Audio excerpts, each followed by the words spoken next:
What is happening, peeps, and welcome to a new review video. So this time we have Ciara, the newest masterpiece by the Russo brothers, Anthony and Joey Russo, and this is the second time that I see a movie directed by them outside of the Marvel Cinematic Universe with an actor who we mostly have seen or known from the MCU. And the first one I think that I saw for them, a movie directed by the Russo brothers starring an actor from the MCU as well, was 21 Bridges with the late Chadwick Boseman. May he rest in peace. He was a real talent that was going to be missed very much, and that movie was amazing. 21 Bridges was similar, I think I would say, to the style of Ciara, not in terms of the genre, but in terms of the sequence of events and how the story goes eventually, in a sense that it didn't really need to include a lot of twists or new things or new style of filming or cinematography or any of that. The sequence of events was very simple. All of it was simple, but then done in a way that just captivates you into the movie, and you just end up loving the experience altogether in the end. And so I was mostly interested in this one because it had Tom Holland, and I wanted to see his performance in something new and different. Obviously everyone knew him from being the friendly neighborhood Spider-Man in the MCU, and recently he's been cast in a variety of roles in several movies, and I already saw his performance in The Devil All the Time with Robert Pattinson, and that movie was good, really, I'd say, although it seemed quite slow in a lot of the parts or in a lot of the scenes, but it was good. The story eventually and the ending to it was satisfying. And so yeah, Tom Holland seems to be stretching himself for different opportunities, and so I wanted to see this one and see his range of work in something different outside of the comic universe. And it was a beautiful one. His performance was magnificent. This guy has freaking talent. The way he portrayed his character Ciara and the way he works with his co-star was magnificent. It was so amazing, so emotional, and so satisfying at the same time. And usually in drama movies I keep watching until the end, until I decide if the movie was good or not, because a lot of them focus so much on the ending rather than how the sequence of events go throughout the movie.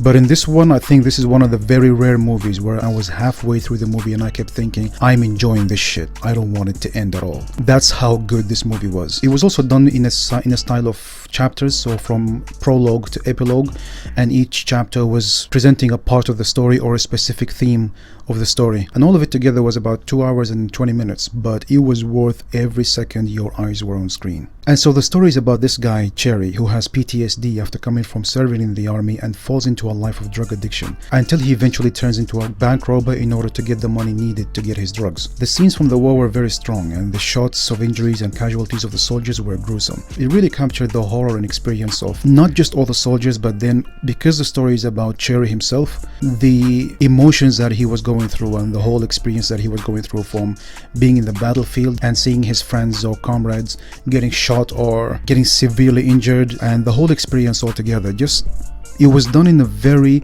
dramatic way that really shows you how or what caused him to develop PTSD in the end when he returned home and was trying to live his life normally after that. The thing that captivated me the most about the whole movie and what really made me love it was the gradual descension of the main character's life, Ciara, along with his wife as well, and the way it was shown in most parts in a dramatic way, depicting the ramifications of their actions and choices, and then in some parts it was shown in a little comedic or funny way. But the movie shows this gradual descent and stages of addiction in a simple yet detailed way, in a way that you're not just watching what's happening, but at the same time you're feeling the experience of the characters in those scenes. For example, from the moment the wife experiences her first drug to becoming full-on addicts, and with the emotions and drama during it all, until it comes down to overdosing and going into rehab and then slipping back into addiction again. Ciara Bravo, I'd have to say, did magnificently in this one. I've never seen her in a movie or show before. This is the first time that I see her on screen, but I really enjoyed her performance and her chemistry with Tom Holland. She was definitely great in this one. And in the end, I really felt for both characters, and maybe a little bit more for the wife. I mean, how she stuck with him through thick and thin and then eventually got dragged down into the life of addiction. I mean, you could understand from Ciara's perspective, he's been through a lot of things and things weren't working out for his favor most of the times, and so things like that is not justifiable, but it's understandable, the fact that he descended down to the drug life.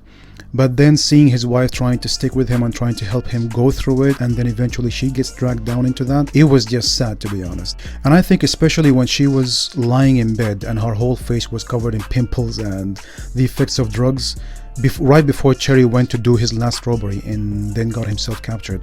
I think that was the saddest part for both of them. I noticed another part of the movie as well that was showing like subtle messages in certain scenes, or very few scenes. Sometimes can be a sign in a shop, or a sign on a bus, or a quote, for example, or somewhere on the street. And I think the one that I noticed the most, that I really liked, was the one where Cherry and Pills were walking into a bank, and the sign outside the bank was saying "Bank fucks America." That one was quite funny, to be honest. And it kind of made me think that directors weren't really focused on having real locations, or including real addresses, or real signs, or real banks, for example. I thought maybe they were taking shots at the government or something. I didn't really understand it, but nevertheless, I did like it a lot. Then comes to the end, which was very satisfying, I'd have to say. The whole story was taking an aspect of life. It wasn't a special story. This is what I loved about the movie. It wasn't something about a special character, or a special person, or a celebrity, or anything like that. It was just a simple human story. In this aspect, is someone who's been to war and came back. He's having post-traumatic experiences, and then he's getting married, and he's trying to have a normal life, but then it just shows how their life went from being very good and very happy and everything, going from up and then descending gradually downwards. And all of it wasn't necessarily from outside interferences as much as they were from personal choices, things that they decided to do, and then the consequences of these things led to more events or more incidents into their lives. There was no twists or turns, or it wasn't a big story about doing something big. It's one of those movies, if I can say, you're more reflecting on life. You don't necessarily have to be someone who's been through what the characters in these movies been through. It's mostly about decisions. It doesn't have to be something about drugs necessarily. It can be about anything else. But the fact is about our lives and how we lead our lives, and how we make certain decisions every day, and these decisions lead us to certain outcomes eventually. This is the way I saw it. And then within this story, after all the bad decisions, after everything was crumbling down for this couple, everything turned out okay in the end. And the last scene was just a satisfying end to the story altogether, I would say. Like when Cherry eventually was taken to prison, and his wife probably went into rehab, but then in the end, after Cherry finished his time in prison and then came out, he still saw his wife waiting outside there for him.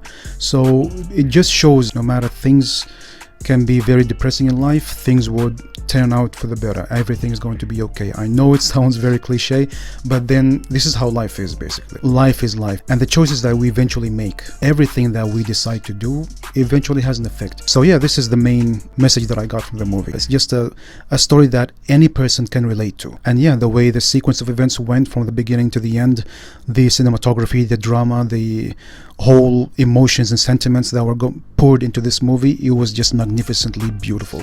I would definitely give it 7 popcorns out of 10. And yeah, I would very much say it's a good watch. You won't regret it. And so what did you guys think about this movie? If you watched it, what are the main messages or the main points that you got from it? What did you focus on more? Or did you focus on the experiences of the characters, or paid more attention to things that maybe I didn't mention? Because I did, to be honest, focus more on the characters more than the other aspects of the movie. I think that's why I talked about them the most on this video. But if there are any more points that you wanted to share, or things that you wanted to discuss about what I mentioned in this video, please drop them in the comments below. I would very much love to see your opinions on this. And until I see you guys in the next video, thank you very much for watching. Have a splendid day, and peace out.